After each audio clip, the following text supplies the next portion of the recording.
semuanya itu mesti PAI di kelas, walaupun ya sebagaimana kita ketahui bahwa PRI pendidikan agama Islam itu adalah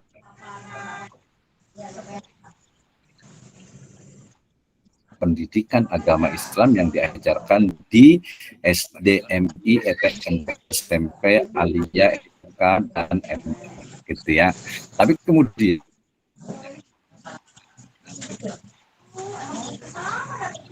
karena ini besar juga ustadz, sebagian besar juga adalah apa namanya pejabat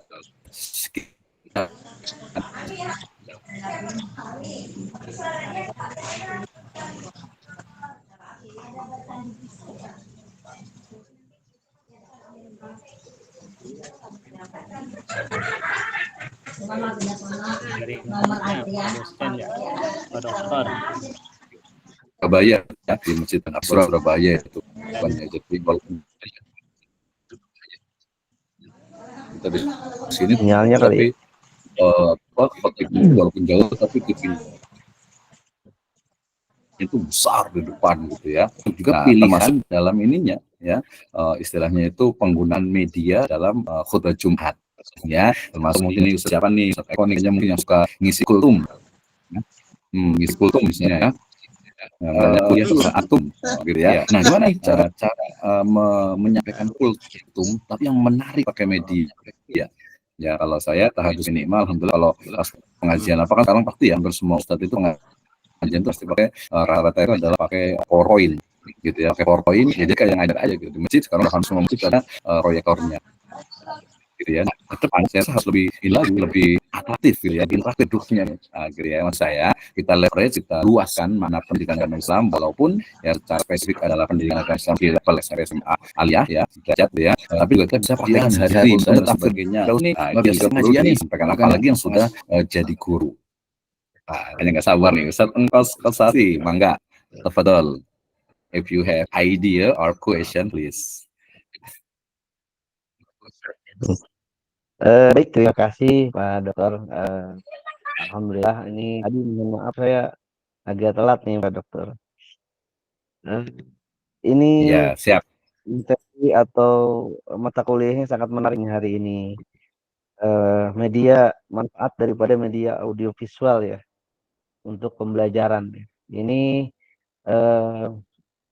materi ini sangat bermanfaat sekali buat kita, khususnya yang mana yang bergerak di bidang pendidikan ya, katakanlah seorang pengajar ya.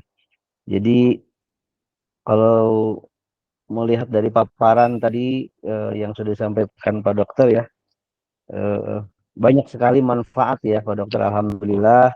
Dan mudah-mudahan ini semua nih sedikit-sedikit bisa menggunakan media audiovisual. Jadi hanya metode ceramah saja. Jadi biar nggak suntuk ya Pak Dokter ya.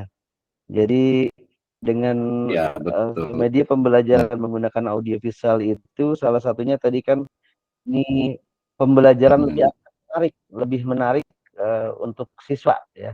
Jadi karena mereka mungkin bisa melihat, mendengar ya. Jadi selain itu siswa akan lebih paham dengan materi pembelajaran yang disampaikan oleh seorang guru gitu ya. Nah, kemudian selanjutnya mungkin bisa memperkuat daya ingat siswa juga. Dengan audiovisual, daya ingat siswa akan lebih kuat karena dia melihat langsung, melihat, mendengar ya. Jadi mempertajam daya ingat siswa.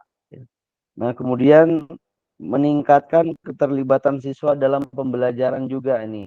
Jadi dengan media audiovisual ini anak akan lebih aktif juga ya. Jadi tidak monoton mungkin ya, tidak monoton. Nah, yang paling bermanfaat buat guru itu sendiri yaitu membantu guru dalam mengajarkan materi dengan mudah ya. Jadi kita tidak capek-capek menyampaikan ilmu atau mentransfer ilmu kepada peserta didik kita. Ya, mudah-mudahan ini sangat bermanfaat sekali buat saya khususnya ya. Mudah-mudahan ini tadi yang disampaikan Pak Dokter juga boleh nih kapan-kapan kita berkunjung ke sekolah ternama atau sekolah yang maju bonafit ya, sebagai studi banding ya, mungkin studi banding atau mungkin sebaliknya karena banyak juga sekolah-sekolah yang memang sarananya memang belum memadai. Nah, ini juga harus Mhm. PR buat kita juga ya, menggugah mereka kawan-kawan lembaga pendidikan yang memang masih keterbatasan media pembelajaran. Mungkin itu sementara Pak dosen. Mohon maaf. Terima kasih. Oke, Assalamualaikum. luar biasa sekali Ustaz Nikas nih. Waalaikumsalam warahmatullahi wabarakatuh. Saya suka sekali nih ya. Mohon maaf tadi ini kayaknya seperti kemarin nih, jadi Google Meet-nya agak sedikit gangguan. Saya langsung pindah ke user 2 ini. Ya, 2. Tapi salah nggak? Ini saya udah ini sebenarnya, ini saya udah buka kamera saya nih. Tapi ternyata nggak masuk juga ini kameranya itu ya. Oke, terima kasih Ustaz Nikas ya. Jadi our duty ya, tugas kita adalah bagaimana berinovasi ya terkait dengan media atau alat, cara, metode menyampaikan agama Islam ke peserta didik dan juga ke masyarakat. Nah, saya rasa tadi sudah luar biasa sekali. So, kita mau ke next level. Ya, next levelnya adalah coba pikirkan dari sekarang, ya karena ini adalah di Magister, inovasi seperti apa atau pengembangan media seperti apa yang kemudian kita bisa gunakan untuk pendidikan agama Islam, ya secara spesifik atau secara dan juga penyampaian agama Islam ke masyarakat. Misalnya nih, ini saya tanya biasa kalau itu, Doni siapa nih yang punya akun YouTube nih? Ya kalau zaman dulu yang punya blogspot nih, ya kemudian sekolahannya mungkin kalau secara personal itu enggak, ini sekolahannya yang punya akun YouTube, ya kan udah banyak nih ya, yang punya akun YouTube, yang punya Facebook, yang punya Instagram dan sebagainya, itu harus dioptimalkan, baik untuk kepentingan lembaga ataupun juga kepentingan untuk Islam itu sendiri. Nah, kayaknya Ustadz Sherman mau komentar dulu nih. Silakan Ustadz Sherman. Kayaknya mau berkomentar. Silakan. Baik, Assalamualaikum warahmatullahi wabarakatuh, Pak Dokter. Waalaikumsalam warahmatullahi wabarakatuh. Silakan, Bapak. Waktu yang diberikan dari penyimakan saya yang tadi, memang khususnya untuk media pembelajaran memang cukup penting. Cuman yang menjadi permasalahan pada setiap guru atau tenaga pendidik itu adalah bagaimana cara memilih media yang tepat ya, yang untuk digunakan dalam pembelajaran. Karena gini, kita sudah memilih ini tepat, ternyata ketika dilaksanakan kurang sesuai pada peserta didiknya. Apakah seperti itu harus analisis sebelumnya gitu Pak Dokter? Itu yang pertama.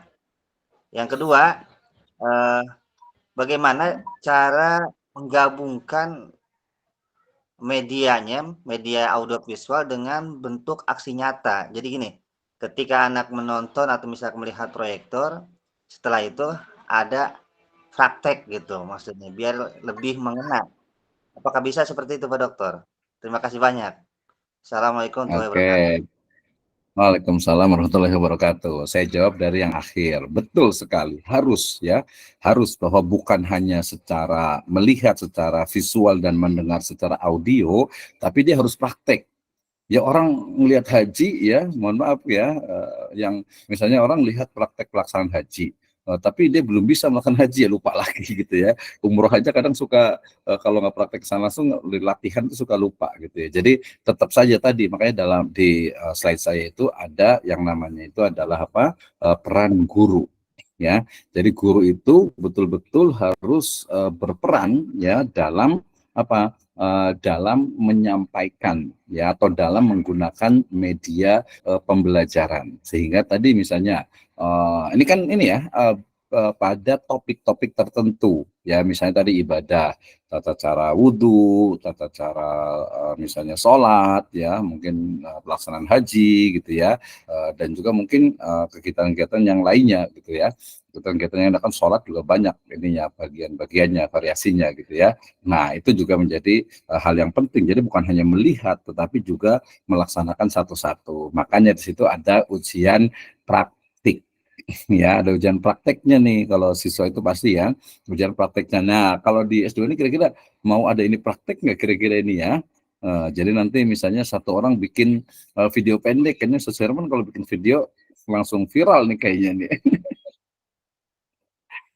Ya, jadi nanti kayaknya ini ya, tapi ya mungkin nanti kita lihat lah. Mungkin saya kasih kesempatan untuk yang istilahnya itu ada waktu luang, kemudian juga suka di media, ya, terutama yang masih muda-muda nih, ya, yang masih muda-muda nih banyak sekali nih ya.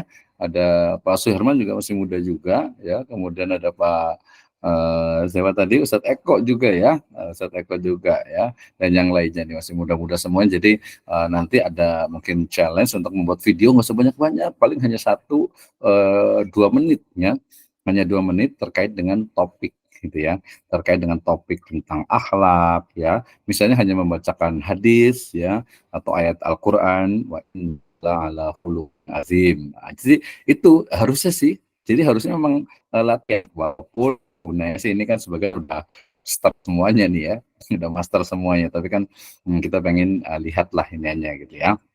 Oke, itu ya sosial menjadi yang terakhir itu mesti memang harus ada praktek atau pelaksanaan dari peserta didiknya itu sendiri. Jadi bukan hanya menggunakan media audiovisual saja, tetapi juga mempraktekkannya wudhu, tayamum, sampai mohon maaf bersuci ya. Kemudian juga kalau zaman dulu itu potong kuku gitu ya, itu kan bagian juga dari Islam gitu ya.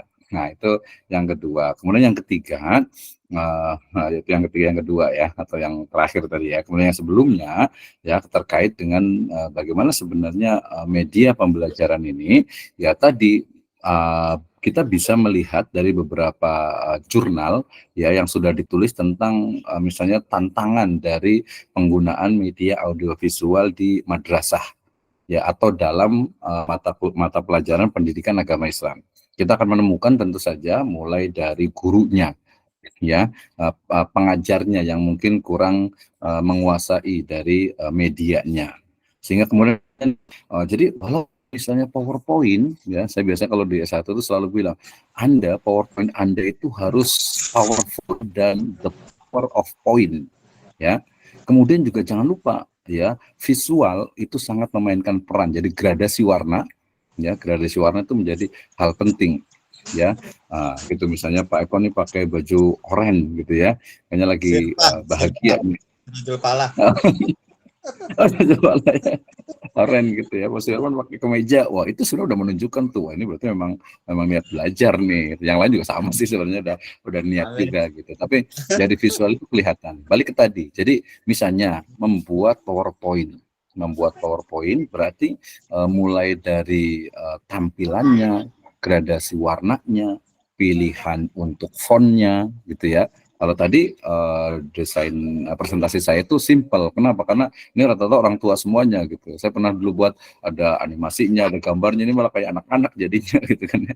Jadi beberapa itu nggak suka, walaupun sebenarnya ada juga yang mungkin sudah dewasa tapi punya jiwa anak-anak juga gitu ya.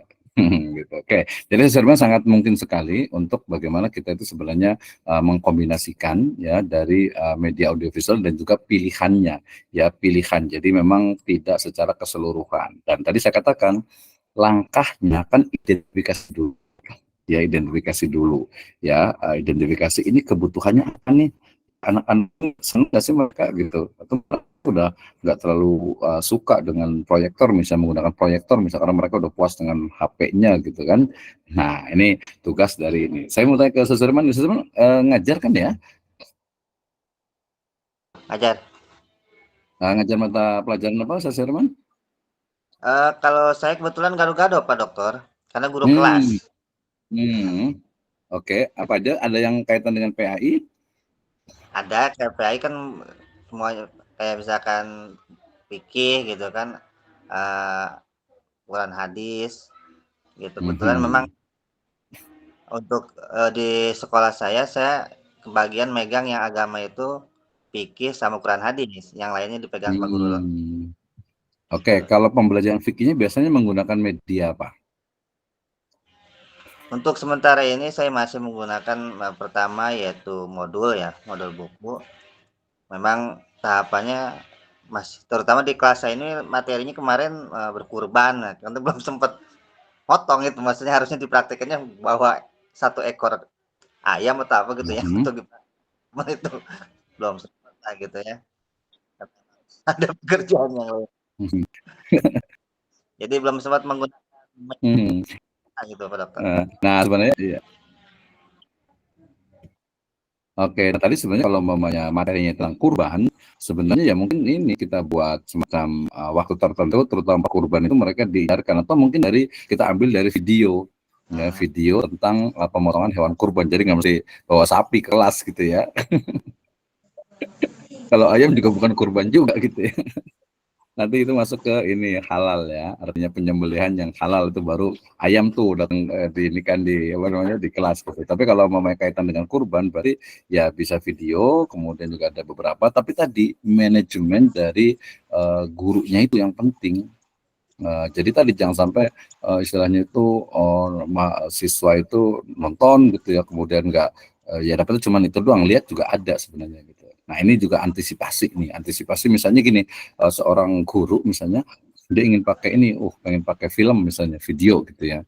Ternyata apa videonya anak-anak juga udah tahu gitu, mereka tuh udah bisa jadi duluan gitu. Ini kan nggak efektif gitu ya. Nah ini pentingnya bisa jadi dokter lebih pintar 1 jam sebelumnya atau 1 hari sebelumnya. Kenapa? Karena kan sudah disiapkan gitu ya 1 jam sebelumnya biasa cari materi kemudian jadi tapi yang memang siswa atau peserta didik itu belum pernah menyaksikannya ya kalau udah viral anak-anak juga udah tahu gitu kan ya nggak menarik lagi. Nah tadi maksud saya itu mungkin nanti bisa yang paling gampang dulu misalnya PowerPoint misalnya ya kalau mohon maaf sekali misalnya infrastrukturnya itu ini ya ada gitu kan pakai proyektor. Nah jadi kalau pakai proyektor, pakai PowerPoint, nah nanti kayaknya boleh tuh ditambah dengan yang pakai Canva PowerPoint-nya, jangan pakai yang PowerPoint PPTX-nya Microsoft karena dia ada walaupun di PowerPoint juga bisa pakai animasi juga. Ada animasi juga situ ada yang gerak-gerak dan lain sebagainya itu juga sangat mungkin. Dan jangan lupa nanti ada model pembelajaran itu learning by doing ya biasanya itu ya. Kalau saya nyebutnya learning by teaching gitu ya. Nah, jadi mereka juga harus dilatih itu. Ini harus dilatih itu bagaimana misalnya menggunakan media itu. Oke ya. Nah, oke, terima kasih Ustaz Herman. Kita ke Ustadz Eko Napsurah. Tafadhal. Assalamualaikum warahmatullahi wabarakatuh. Waalaikumsalam warahmatullahi wabarakatuh. Ada polisi naik motor. Terima kasih Pak Dokter. Tukang pepaya ditak hantu bahwa saya dikasih waktu. Setelah saya menyimak pembicaraan Pak Dokter dengan Pak Kiai Suherman tentang media pembelajaran audiovisual, ternyata setelah disimak banyak sekali kelebihannya. Yang pertama saya melihat anak-anak akan lebih memahami, akan lebih cepat untuk memahami. Dan yang kedua, anak-anak ternyata tidak bosan dengan adanya media visual seperti ini. Tapi ternyata Pak Dokter setelah saya simak lagi, ada juga kekurangannya. Di antaranya seperti sekarang ini, Pak Dokter bisa melihat saya tidak bisa melihat Pak Dokter gitu. Ini kesalahan teknis kayaknya nih. Mudah-mudahan bisa nih sekarang nih. Ini tadi sih mohon maaf juga ini. Kita sambil nunggu nih, mudah-mudahan bisa tuh kan masih titik kuning nih. Ini ada masalah di kamera ini. Oke lanjut, Eka silakan. Nah, baik ya. Jadi ternyata dengan adanya media audiovisual ini, dengan melihat gambar, anak-anak dengan melihat gambar lebih cepat memahami daripada mereka mendengarkan kata-kata. Apalagi digabungkan antara kata-kata dengan gambar. Itu saya minta resep dari Pak Dokter, bagaimana supaya anak bisa lebih memahami pelajarannya kita sampaikan melalui media audiovisual. Terima kasih teknik-teknik Pak Dokter. Resep, saya minta resep saja dari Pak Dokter. Terima kasih Pak Dokter. Assalamualaikum. Waalaikumsalam warahmatullahi wabarakatuh. Ya sekali lagi mohon maaf sekali, ini karena tadi pas nutup itu dia langsung kameranya udah ada error. lagi masih belum ini juga ya, tadi mohon maaf sekali ya. Kemudian tadi ya, penggunaan media menurut saya ini menjadi sangat penting, selain juga sebenarnya adalah sumber ya, sumber. Kita nggak bicara tentang kurikulum, kita nggak bicara tentang personal dari gurunya ya, tapi kita bicara tentang media dan juga sumber. Nah, berbicara tentang media dan sumber ya, kalau sumber itu kan berarti anak-anak tuh belajar tuh mau dari mana? Dari mana sumbernya? Misalnya tadi ada LKS ya, ada buku diktat gitu ya, ada buku apa di perpustakaan gitu ya. Nah, itu adalah sumber, termasuk juga dari gurunya ya, dari gurunya ya. Kemudian yang berikutnya juga adalah dari sisi buku ya. Kemudian juga termasuk juga sebenarnya lingkungan ya, lingkungan dari pembiasaan ya.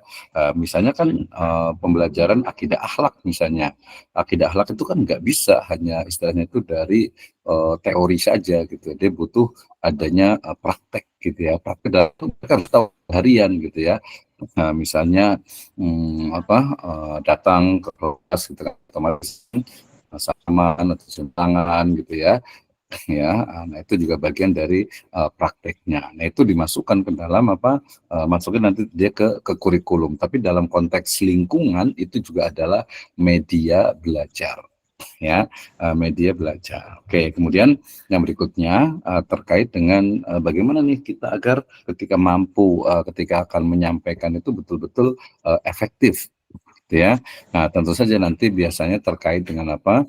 Terkait dengan persiapan, kemudian terkait juga nanti dengan dengan kemampuan penguasaan dari teknologi itu sendiri gitu ya.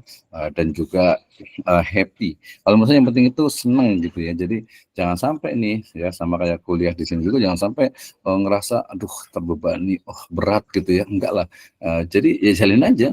Yang bisa dilaksanakan, laksanakan gitu ya. Kalau memang ada udzur syar'i, ada perlu, ya nggak apa-apa. Kemudian nanti kalau umpamanya ada challenge, ada semacam tantangan nih, kita mau kasih tantangan untuk membuat sebuah audio visual ya, pembelajaran cukup dalam 2 menit saja ya, misalnya video apa animasi atau apa itu ya silakan, boleh dikerjakan ya. Kalau wah kayaknya efek banget nih Pak, ya udah mungkin bisa pakai metode yang lainnya. Jadi bukan hanya yang sifatnya itu audio visual teknologi, tidak ya, bukan hanya teknologi ya.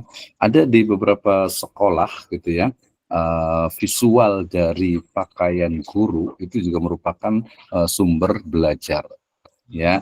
Misalnya ada beberapa pesantren yang dia itu pakai seragam lengkap, pakai dasi gitu ya. Lalu juga yang pakai sarung gitu ya. Terus gurunya, ustadznya juga pakai sarung juga. Itu sebenarnya juga bagian dari visual. Oh iya ternyata ini ya bagian dari bagian dari akhlak. Jadi bicara itu dia bukan hanya teknologi saja.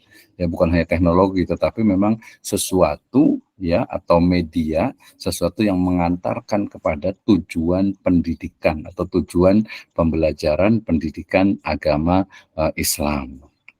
Ya, nah itu adalah media tuh, ya itu adalah media Ustaz Eko ya. Nah, ini kayaknya udah mau nanya dulu nih Pak Ustaz Abdul Rauf nih kayaknya nih. Tapi sebelum itu ada satu lagi tadi sebenarnya azam, ya artinya itu semangat kita untuk belajar. Ya, tadi itu ya saya menafsirkan dengan mansalakatorikon. Jadi seseorang yang kemudian dia itu mengembangkan metodologi, mengembangkan media, sumber, pokoknya mengembangkan dari pembelajaran pendidikan agama Islam itu, ya, maka insya Allah itu akan dilakukan oleh Allah Subhanahu wa Ta'ala. Nah itu ya, nah termasuk juga tadi minal mahdi ilal lahdi gitu kan ya, itu adalah proses belajar. Jadi belajar itu ya harus ya, kita senang sih. Hari ini juga saya agak-agak ini maksa-maksa gerges-gerges gitu, tapi kan harus ketemu Pak Ustadz Engkos, ada Ustadz Eko, ada Ustadz Abdul Rauf, ada yang lainnya tentu saja ya. Ini kita jadi semangat. Baik, terima kasih Ustadz Eko ya. Nanti boleh ditambah lagi. Kita ke Ustadz Abdul Rauf dulu nih, kayaknya mau ada yang mau disampaikan. Terima kasih Pak Dokter. Sip, ya mohon maaf sekali ini. Aduh, ini kamera saya agak bermasalah sekali ini ya. Silakan Ustaz Abdul Rauf. Assalamualaikum warahmatullahi wabarakatuh. Waalaikumsalam warahmatullahi wabarakatuh. Gampang Pak Dokter. Bang Esto, alhamdulillah. Subhanallah, materi yang cukup, yang sangat luar biasa. dengan tujuan yang sama, yaitu bagaimana caranya supaya ketika kita mentransferkan ilmu kepada alami pada para santri, pada para siswa itu betul-betul bisa dicerna dan diterima dan cepat, bahkan melekat.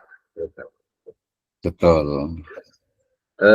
Saya sangat tertarik dengan yang oleh sahabat dari tadi Pak Angko atau Pak Herman, itu kita ada praktek. Saya pernah sampai saat ini tidak lupa ketika guru saya dulu memberikan contoh bagaimana cara ruku dan sujud yang baik. Masya Allah, luar Belajar biasa. itu ketika usia sangat dini. Dan sampai saat ini melekat, tidak lupa. Kenapa? Karena dalam keseharian kita upayakan yang 5 kali itu kita lakukan. Artinya ketika setiap ilmu yang kita transfer kemudian diamalkan, dicoba dilakukan secara berulang-ulang oleh si penerima itu, sampai kapanpun tidak akan lupa. Itu yang pertama. Yang kedua, ya betul kita sangat harus memanfaatkan perkembangan zaman yang sangat luar biasa. Walaupun alhamdulillah kasarannya ini juga dengan kuliah seperti ini adalah salah satu metode ya yang sedang kita pelajari gitu kan. Betul. Nah, keterbatasan ruang dan waktu yang dialami oleh kita semua. Nah, subhanallah, di sisa-sisa tenaga, mungkin tugasnya masing-masing, bahkan Pak Dokter, kami sendiri, ya, insya Allah, alhamdulillah. Mungkin ini saya baru masuk kuliah pertama kali ini Pak Dokter, mohon maaf. Oh, Masya Allah, tapi udah luar biasa ini. Ya, kemarin, alhamdulillah, mudah-mudahan bisa terus berlanjut. Mohon izin dulu kepada rekan-rekan, perkenalkan saya sendiri karena saya bisa dikatakan mungkin mahasiswa baru ya di kelas ini. Kemudian juga tidak menutup kemungkinan dan jangan sampai apa yang telah dicontohkan juga oleh orang-orang tua kita seperti halnya yang dilakukan oleh para kiai, para ustadz. Dan masya Allah, alhamdulillah sampai saat ini pun kami lakukan di pesantren. Ada yang namanya talak. Betul. Mungkin bahasa pesantren sorogan Pak Dokter ya. Ya. Gitu. Kalau diasumsikan ada yang sifatnya balagan dan ada sorogan gitu kan. Kalau balagan seperti dokter berbicara dengan langsung. Tapi ada yang lebih spesifik itu adalah ketika face-to-face, mungkin disebutkan konsultasi dan praktek, apalagi ketika kita belajar tentang huruf-huruf Al-Quran ini sangat penting. Ya, kita tidak bisa belajar secara visual baik dari YouTube maupun media-media sosial yang lain, ya, karena itu memerlukan orang yang membenarkan dan menyalahkan apa yang kita lakukan, apa yang si murid itu ucapkan. Contoh hal ketika mengucapkan makharijul huruf itu harus tepat, pas dalam pengucapan huruf-huruf Al-Quran. Mungkin ini sedikit tambahan Pak Dokter ya. Jadi ketika semuanya kita kolaborasikan antara pembelajaran dengan metode media visual yang sangat luar biasa, cukup membantu. Tapi ingat, jangan dilupakan juga cara-cara leluhur kita, cara-cara para kiai, para ulama, para profesor terdahulu mungkin bagaimana ketika menyampaikan ilmu itu supaya betul-betul melekat dan diingat selamanya oleh si penerima ilmu itu sendiri. Sedikit mungkin itu tambahan pada Dokter. Hatur nuhun. Oke, sami-sami hatur nuhun pangresa Ustaz Abdul Rauf ya. Betul sekali dalam kaidah itu ya, bahwasanya muhafadzatu 'alal qadim ya. Jadi kita menjaga, memelihara, melestarikan, bahkan kalau perlu ya, bukan kalau perlu ya, memang harus mengembangkan. Jadi muhafadzatu 'alal qadim itu adalah menjaga ya, melindungi, melestarikan dan juga mengembangkan ya. Jadi kalau ada yang baru yang memang itu lebih maslahat dan banyak ya nggak apa kan Nah, itu ya. Nah, kemudian tadi juga betul sekali karena salah satu dari metode. Nah, ini dia sebenarnya masuknya itu adalah ke metode pembelajaran, yaitu dengan apa? Talaki. Betul, ya ketika kita belajar tajwid, ya kalau di YouTube gitu video ya susah gitu. Makanya istilahnya itu gurunya itu ustadz itu harus betul-betul melihat mulutnya itu kayak gimana gitu ya. Jadi lidahnya, giginya itu harus betul-betul dilihat. Termasuk juga apa yang juga jelas dari hadis ya rawahul Muslim bahwa Nabi SAW itu ketika didatangi oleh malaikat Jibril ya dikatakan tentang mahwal Islam, mahwal iman ya antuk minu billahi wa malaikatihi wa kutubihi wa rasulihi wal yaumil akhir wa tu'minu bil qadari khairihi wa syarrih. Kemudian Islam, al-Islam ya dikatakan itu apa? Syahadatu alla ilaha illallah wa anna Muhammadar Rasulullah iqamis shalah wa utaiz zakat wa tasumu ramadan wa tahujjal bait. Ya kemudian juga ihsan anta budallaha kana nahu ya roh. Artinya di situ mohon maaf ya kina dengkul itu betul salah satu metode tadi talaki juga sama juga. Nah tapi sekarang ada teman juga apa ya karena kemarin gara-gara COVID gitu akhirnya ngajarin tajwid itu ya pakai Zoom kayak gini. Jadi mulutnya terus betul-betul deket gitu, gitu ya, do gitu kan. Nah, itu juga ya alternatif tapi Betul. tidak apa namanya? Tidak menutup apa ya betul yang lama, yang klasik, yang turos itu ya kita harus jaga. Jangan sampai juga malah kita yang modern tadi makanya saya selalu ini kan bukan definisi modern sebenarnya, tetapi tercapai tujuan pembelajaran. Ya. Jadi tujuan pembelajarannya itu. Nah, termasuk tadi saya ingat juga tuh terkait dengan apa?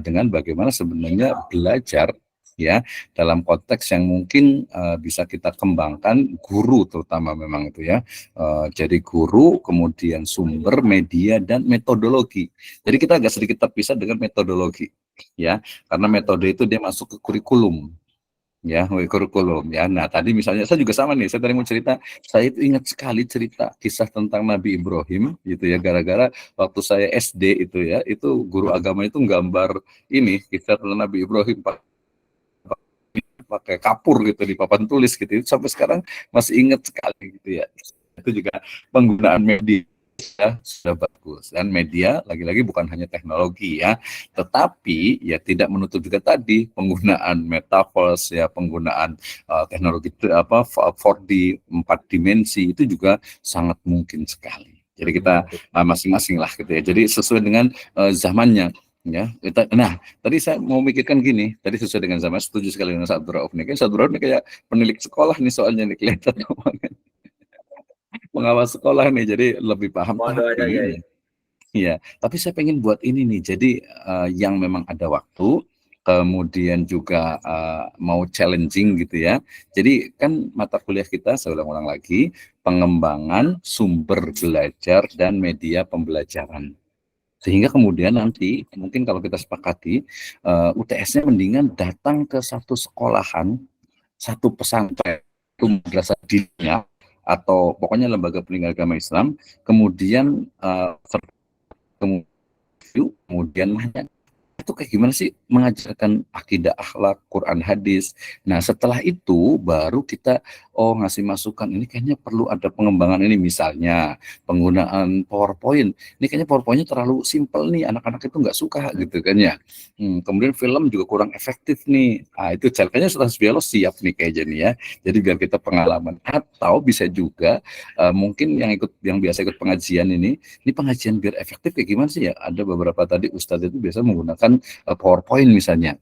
Nah, PowerPoint-nya Ustadz itu udah bagus belum nih ya? Nah, jadi intinya adalah penggunaan media dan juga sumber belajar. Kita identifikasi dulu. Jadi saya juga nggak mau ini kita konseptual banget gitu ya, teoritis banget gitu. Padahal mohon maaf misalnya tadi di Nanggung, di Gajruk, di Ciminyak sampai ke Carius sana itu mereka tuh butuh adanya pemikiran-pemikiran kita gitu. Yeah. Nah, ini untuk pelatihan, ya misalnya pelatihan PowerPoint menurut saya juga penting atau kan. Gitu. Nah itu kan bisa nanti sama Syed Sirajul Falah juga insya Allah gitu ya. Jadi challenge-nya kalau bisa itu nanti mendeskripsikan tentang model atau tentang media belajar yang digunakan oleh satu lembaga pendidikan. Nah, itu ya. Ya kalau nggak ya udahlah di sekolah sendiri aja juga nggak apa-apa sih. Nah, tapi kalau sekolah sendiri biasanya jangan disebutkan sekolahnya atau mungkin sekolah yang ini masuk ke etika penelitian, jadi jangan juga disebutkan ya. Jangan disebutkan sekolahnya gitu, sekolah A, Batasa lah gitu atau XYZ gitu ya. Tapi ujungnya adalah kita itu ingin membantu mereka. Ya membantu mereka untuk ini loh anak-anak itu sekarang itu senangnya tuh begini gitu ya. Jadi anak-anak itu misalnya kalau yang tradisional ya udah bagus itu terus gitu ya. Mungkin ada yang lain tuh adalah begini atau mungkin juga mendeskripsikan dulu dari sekolah yang mungkin bagus gitu ya kemudian kita oh ternyata ini nih bisa diterapkan kayak semacam studi banding. Jadi kuliah kita ini bukan hanya teori ya, bukan kalau bahasanya itu bukan mengawang-awang tapi kita harus kita di luar biasa sekali tapi ya madrasah kita, sekolah kita ya, itu sekolah Islam ya, sekolah Islam madrasah kita malah kurang ada kontribusi. Nah, ya because you are the master gitu. Oke. Masih ada sekitar waktu 10 menit ya. Terima kasih Ustaz Abdurrauf ya. Thank you. Oke. Boleh tahu Ustaz Abdurrauf kegiatannya ngajar atau apa nih? Saya di rumah ada pesantren, tugas pimpinan di Basnas Kabupaten Bandung. Mohon doanya.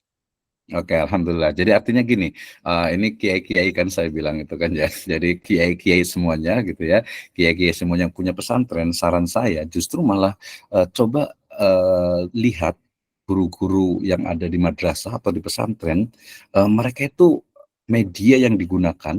Nanti sebenarnya termasuk metodologi juga. Itu kan perlu evaluasi tuh. Ya. Saya di awal itu sudah bilang bahwa mata kuliah kita ini adalah mata kuliah untuk leader. Ya bukan untuk guru biasa gitu ya, untuk leader berarti dia harus tahu oh ini kayaknya ngajarnya kurang bagus deh gitu ya, maksudnya itu mungkin perlu pendekatan gitu ya, nanti nyambung juga ke mata kuliah pengembangan SDM ya, gurunya harus dilatih nih, tapi tadi kalau komedi ya kira-kira misalnya kan tadi pakai proyektor misalnya, tapi ternyata kita sebagai leader, sebagai pemimpin, sebagai pimpinan sekolah kelas ini kurang efektif nih. Ya, walaupun kayaknya keren, anak-anak senang, tapi nggak sesuai dengan tujuan dari pembelajaran. Maksudnya nggak menyampaikan. Ya misalnya tadi ya, misalnya saya juga pernah mengajar di satu pesantren gitu ya. Ada satu guru itu ketika dia mengajar apa ya, waktu itu ya PRI gitu, selalu dia bawa laptop, kemudian ngajak anak-anak itu nonton gitu kan. Saya bilang oke, penggunaan media gitu, tapi ternyata pas kita analisis, ini nggak efektif. Nggak efektif, bahkan kadang malah ngambil jam pelajaran orang lain gitu ya, karena filmnya belum selesai gitu, kemudian juga ya dapatnya cuma hiburan doang, pembelajarannya itu kurang bisa gitu ya, itu film ya. Kemudian tadi kalau PowerPoint berarti PowerPoint-nya itu terlalu nggak cocok nih untuk orang ini gitu ya, nggak cocok untuk peserta didik misalnya, gitu ya. Termasuk juga sumber belajar buku misalnya ya, kemudian juga tadi termasuk ya terkait sih, makanya di Stage Rajul Falah ini khususnya di program studi Magister Pendidikan Agama Islam itu kurikulumnya itu dirancang untuk menjadi seorang leader, jadi bukan guru gitu ya. Artinya guru itu ya sudah pasti rata-rata semuanya itu guru gitu ya. Tapi bagaimana dia tuh bisa betul-betul memahami oh guru itu harus dari sisi istilahnya itu profesionalismenya, ya kemudian dari sisi penguasaan. Kalau misalnya kurang ya belajar, berarti diajarkan, berarti tugas dari leader. Kemudian supervisi misalnya itu juga perlu sekali gitu ya, gitu ya. Jadi mungkin bolehlah nanti, tapi kalau ke pesantren atau ke sekolahan apa ya nggak usah disebutkan sekolahnya ya, madrasah pesantren alif lah gitu misalnya, bak gitu. Jadi kita ingin lihat efektif tidak penggunaan media dan juga sumber belajarnya. Oke, ada Ustadz Muhammad Sapuan, kayaknya mau komentar nih. Silakan, kita masih ada waktu sekitar, mungkin saya kasih potong nanti sampai adzan ya. Silakan Ustadz Muhammad Sapuan. Hatur nuhun pangarsa Ustadz Abdurrauf.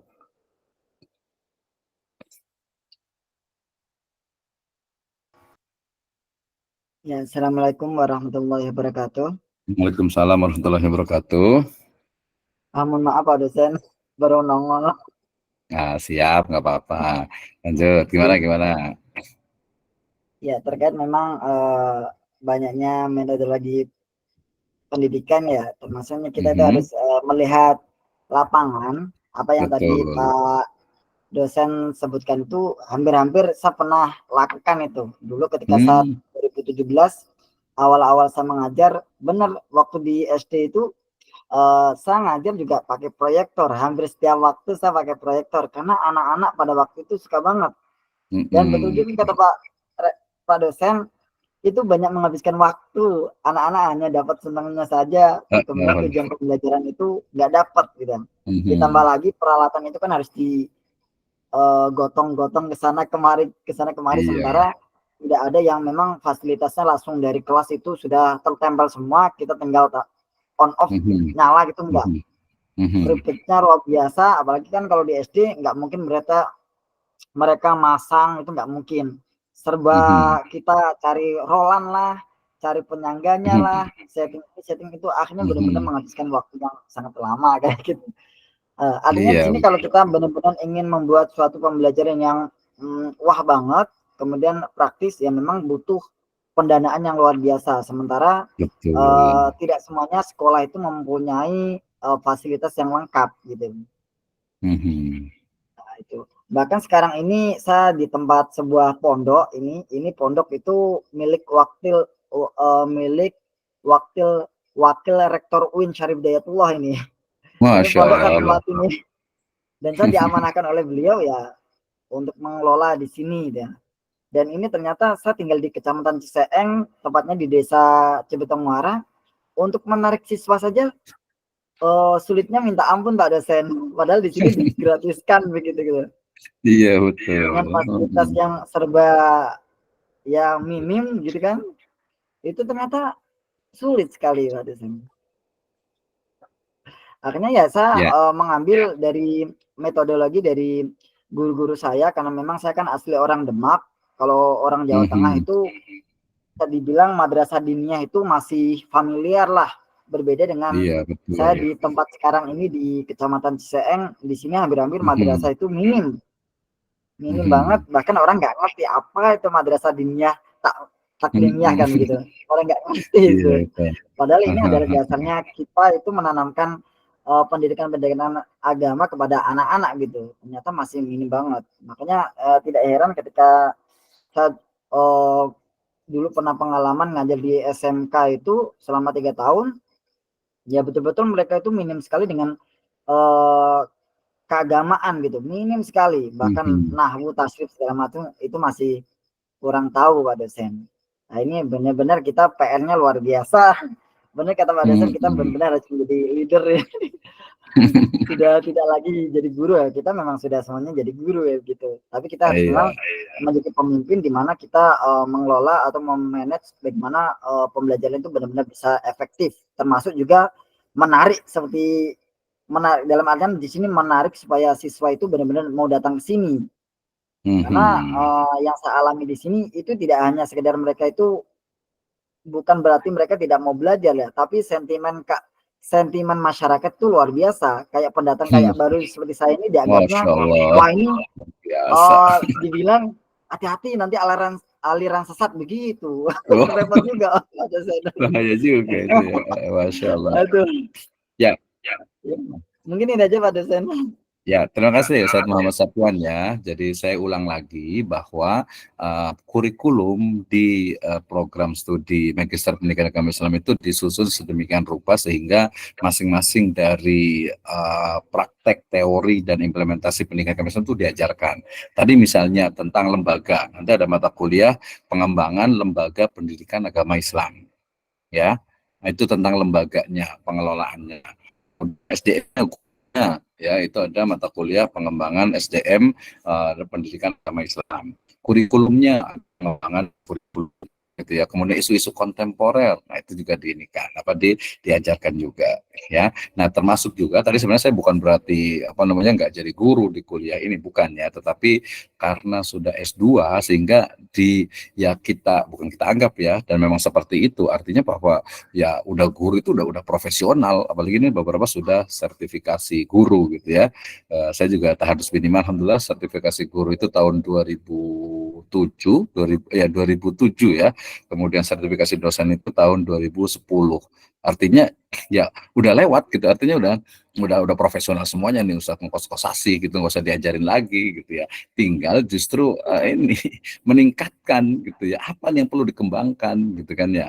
Medianya, sumbernya, lembaganya, termasuk ya kalau kebetulan saya juga lama di Bogor Barat juga ya. Di Bogor Barat itu sebenarnya madrasah diniyah itu cukup banyak, tapi sangat-sangat disayangkan termasuk juga pesantren-pesantren tradisional yang kobong itu ini sudah mulai tergerus ini.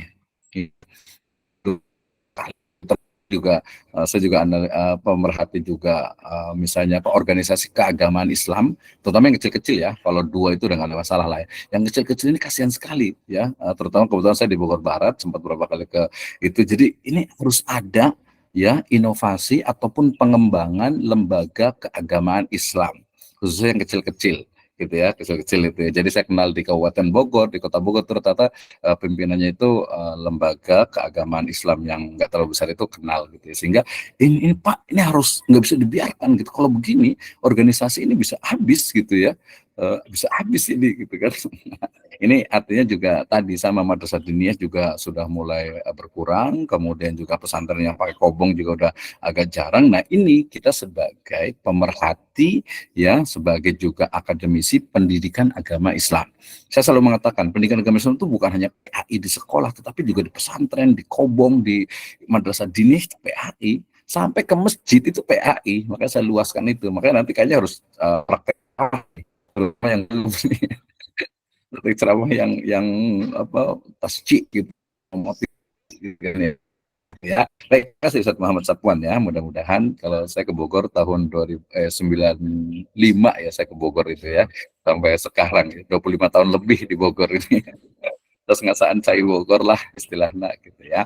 Baik, nah intinya insya Allah semuanya tetap semangat belajar ya, walaupun nanti ada beberapa ini juga mungkin waktunya dan sebagainya itu manajemen waktu. Tapi saya yakin seusia kita nih rata-rata 30 sampai ke 50 itu sudah biasa mengatur waktunya. Bismillah ya, ikhlasillahi azza wa jalla ya, kita ikhlas kemudian juga belajar untuk kita memahami agama. Jadi kuliah di sini insya Allah tidak rugi karena kita belajar tentang din ya, tentang agama Islam kita, dan yang paling penting adalah bagaimana cara mengajarkan agama Islam itu ke generasi berikutnya atau ke masyarakat.